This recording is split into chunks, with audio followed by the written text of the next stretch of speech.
Yo lo que voy a transmitirles es un mensaje que nos dejó el doctor Luis Santos Pereira, del cual era muy amigo de Mario y de Gabriela, su señora, y quería que nosotros le leyéramos aquí en el seminario estas palabras que él nos envió.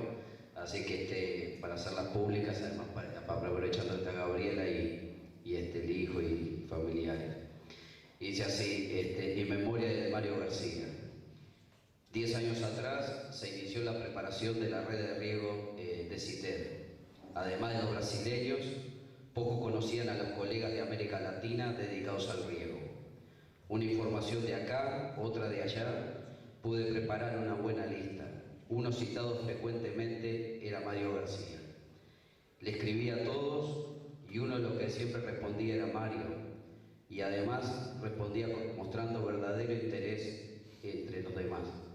Así nos encontramos en el primer taller de riego en Lima, Perú, en la ocasión de su solsticio de junio de 2005.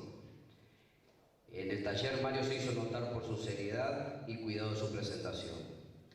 Nos fuimos juntos hasta Cusco y después de turismo a Machu Picchu. Mario estaba con Gabriela y yo con mi esposa Luisa. Las dos parejas surgió una convivencia muy agradable y nos hicimos muy amigos. Nos encontramos en los talleres de la red y en acciones siempre con Mario mostrando su dedicación y saber. Ayudó en la búsqueda de financiación con Procisur, lo que me ha hecho llegar a Montevideo por primera vez.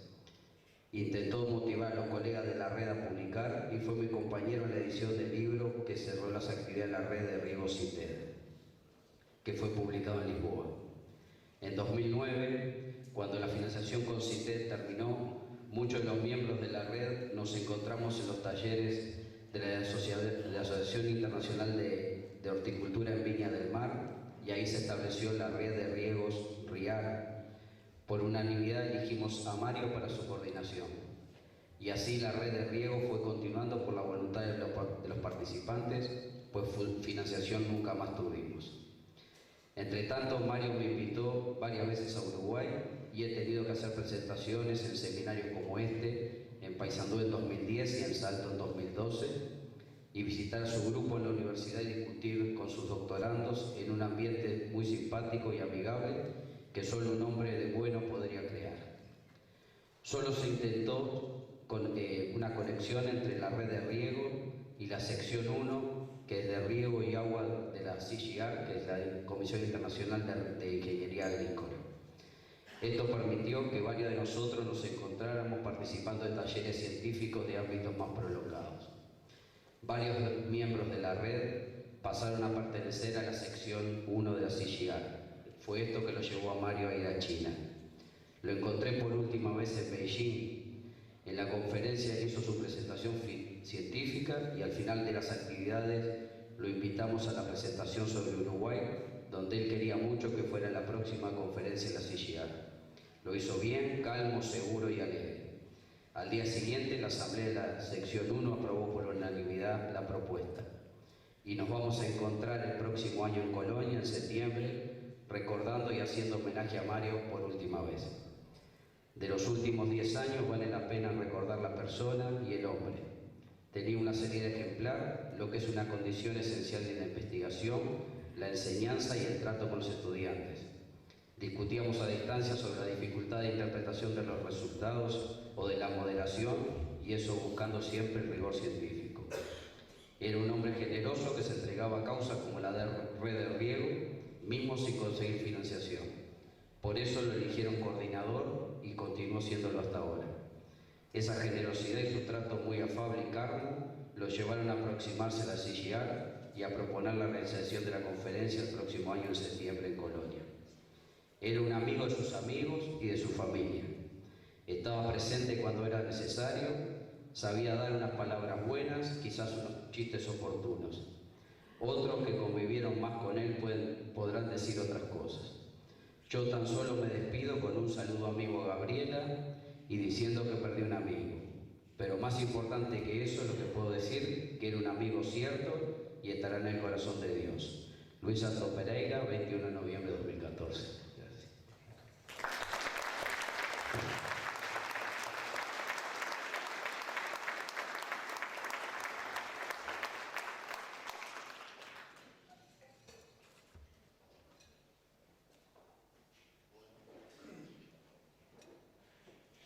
Buenos días.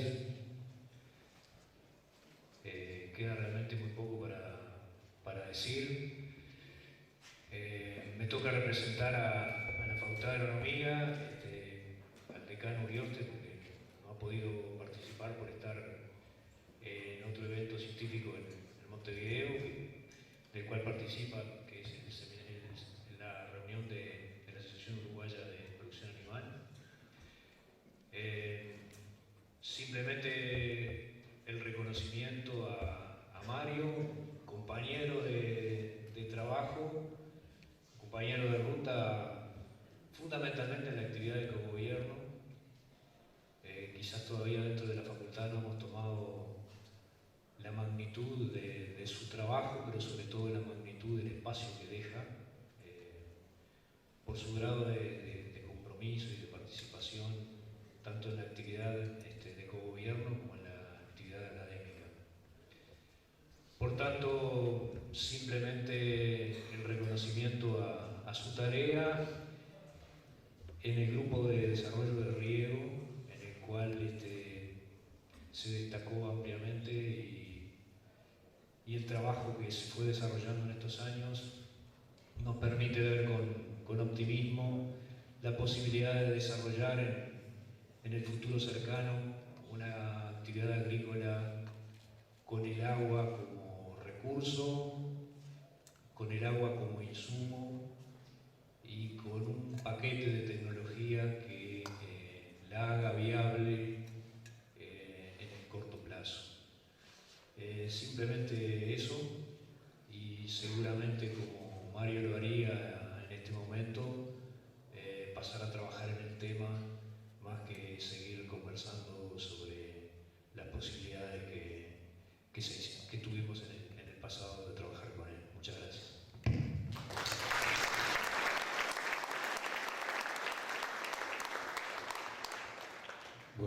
Buenos días.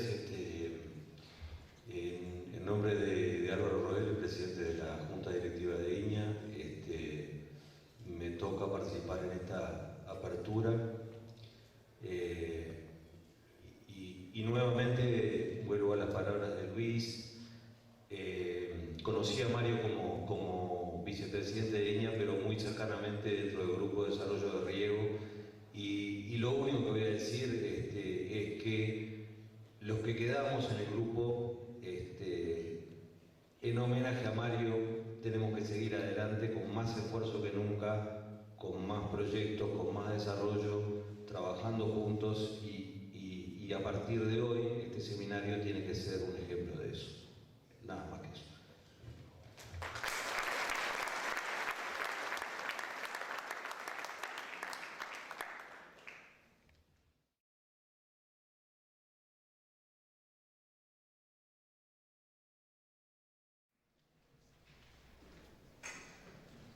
Bueno, y damos por aquí cerrada esta inauguración al tercer Seminario Internacional de Riego y Cultivos, y vamos a pasar a la presentación de la primera ponencia de estas jornadas. Invitamos a acercarse al ingeniero PhD Rafael Terra, dictará una conferencia El clima cambia y entonces, representa Facultad de Ingeniería de la Universidad de la República. Rafael Terra es profesor del Instituto de Mecánica de los Fluidos e Ingeniería Ambiental de la Facultad de Ingeniería y co-coordinador del Centro Interdisciplinario de Respuesta al Cambio y la Variabilidad Climática de la Universidad de la República. Es ingeniero hidráulico ambiental por la Universidad de la República, doctor en Ciencias de la Atmósfera por la Universidad de California de Los Ángeles e investigador nivel 2 del Sistema Nacional de Investigadores. Ha liderado numerosos proyectos y asesoramientos en temas de incorporación de información climática a la toma de decisión, gestión del riesgo climático y adaptación al cambio climático en los sectores de energía y agua. Participa por Grupo de Desarrollo de Riego desde sus inicios. Le cedemos la palabra entonces a Rafael Terra.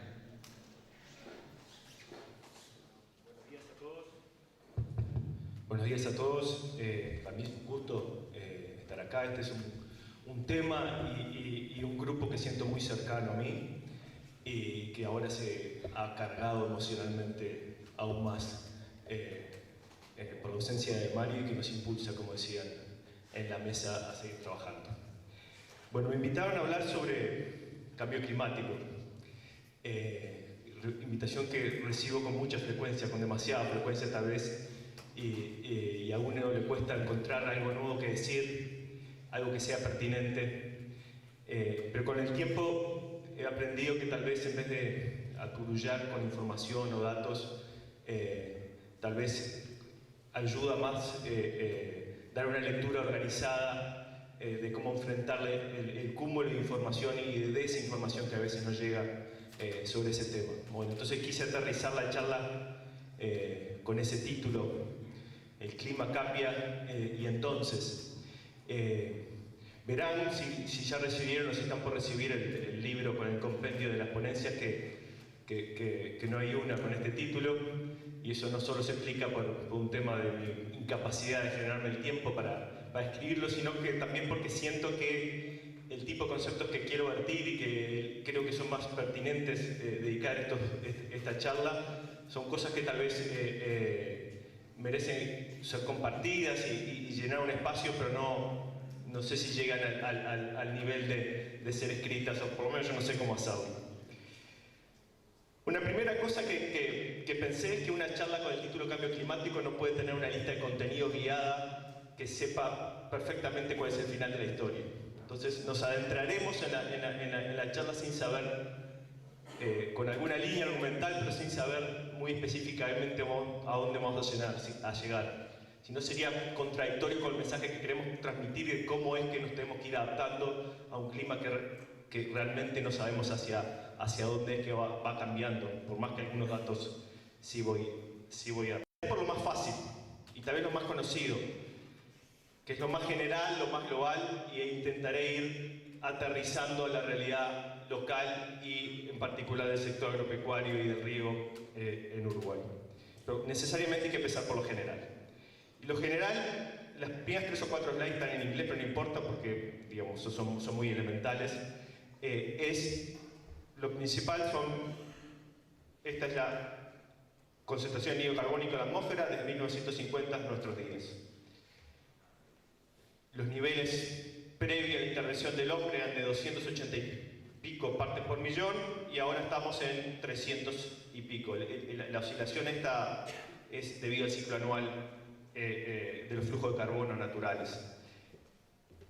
Es evidente el impacto del hombre en esto.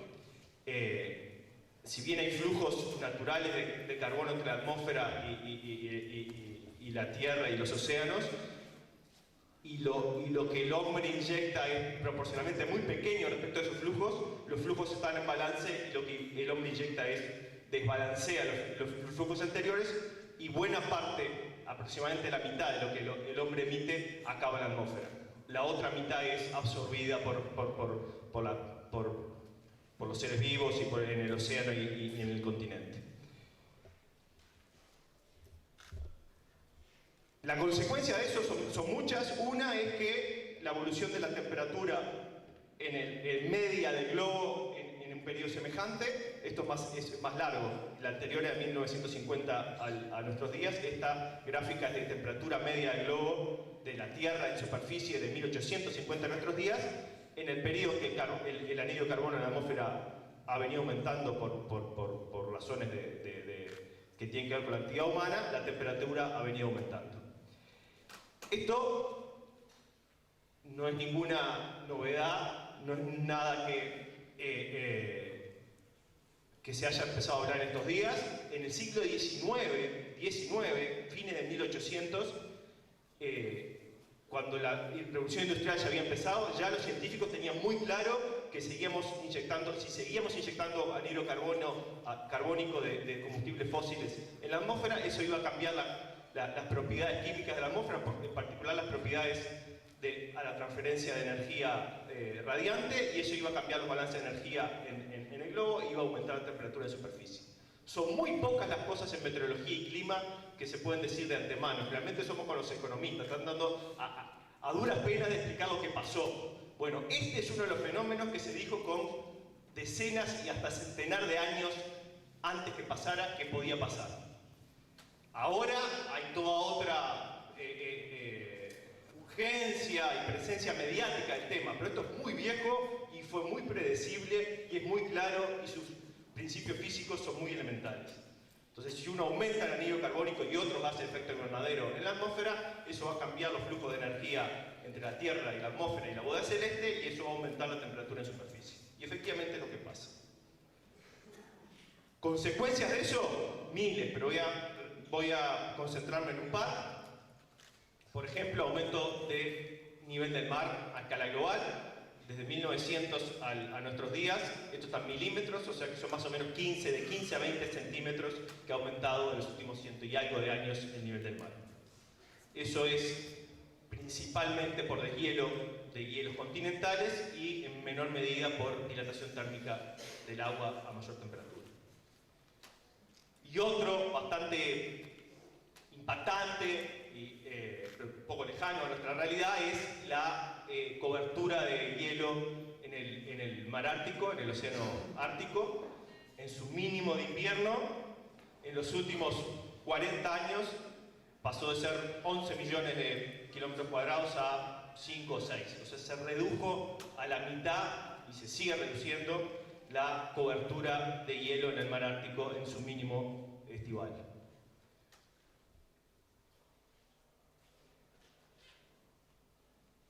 Entonces, esos son grandes rasgos de cosas que están fuera de cuestión, que son de origen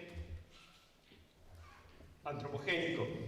Lo que puede estar en cuestión es cuánto de esto hubiera pasado si no estuviera el hombre. Cuánto del aumento de temperatura se hubiera dado si no está el hombre. No hay forma de saberlo porque no hay un planeta en paralelo idéntico al nuestro que esté sin la presencia de la actividad humana. Pero es una discusión casi intrascendente. La mayoría claramente es, mediante razonamientos muy simples, consecuencia de la actividad humana. Bueno, ¿qué impactos tiene esto? Empecemos con impactos muy evidentes, muy, digamos, espectaculares, pero muy lejanos. Y después vamos a ver cómo leer eso en la realidad uruguaya. Y hay muchos para elegir. Elegí Bangladesh porque a veces es más urgentes o potencialmente catastróficos.